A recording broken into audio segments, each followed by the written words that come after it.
দেশে ফিরছেন তারেক রহমান, প্রস্তুত হচ্ছে অফিস বাসা। আগামী 25 তারিখে ইনশাল্লাহ আমি দেশে চলে যাচ্ছি। টানা 18 বছর লন্ডনে নির্বাসিত থাকার পর 25শে ডিসেম্বর ঢাকায় ফিরছেন বিএনপির ভারপ্রাপ্ত চেয়ারম্যান তারেক রহমান। তার আগমন উপলক্ষে বিএনপি ব্যাপক প্রস্তুতি গ্রহণ করেছে।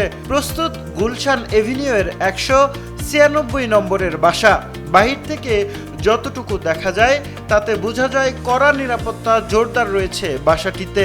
পুলিশের নিরাপত্তা চৌকি বসানো হয়েছে, সিসিটিভি ক্যামেরা।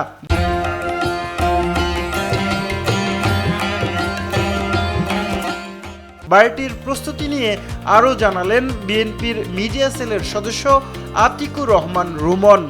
এখানে প্রস্তুতি যেটা হচ্ছে এটা আপনি 196 নম্বর বাড়ি আপনি জানেন, এটা এখনো ওই রকম হয়নি, কাজ চলতেছে। যদি এখানে না হয় তাহলে ভাড়া করা যে বাসাটা আছে, যেখানে ওনার মা আমাদের প্রিয় নেত্রী সাবেক প্রধানমন্ত্রী বেগম খালেদা থাকেন, ওখানেই উনি উঠতে পারবেন। সে ব্যবস্থা ওনার মা অসুস্থ হওয়ার আগে করে রেখে গেছেন। শুধু বাসা নয়, ভারপ্রাপ্ত চেয়ারম্যানের জন্য নেওয়া হয়েছে নতুন অফিস। গুলশানের 90 নম্বর সড়কের 10/C এই 4তলা ভবনটি ভাড়া নিয়েছে বিএনপি। এই ভবনে কঠোর নিরাপত্তা ব্যবস্থা রয়েছে।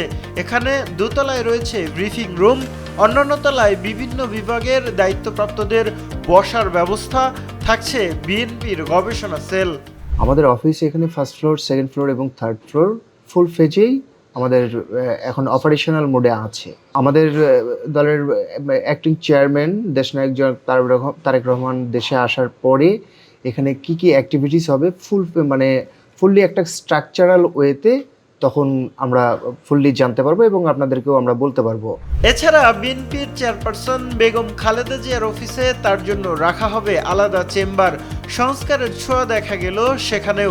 কাঁটাতারে ঘিরে রেখেছে অফিস, বাড়ানো হয়েছে সিসিটিভি ক্যামেরা, সামনে রাখা আছে নিরাপত্তা বাহিনীর গাড়ি।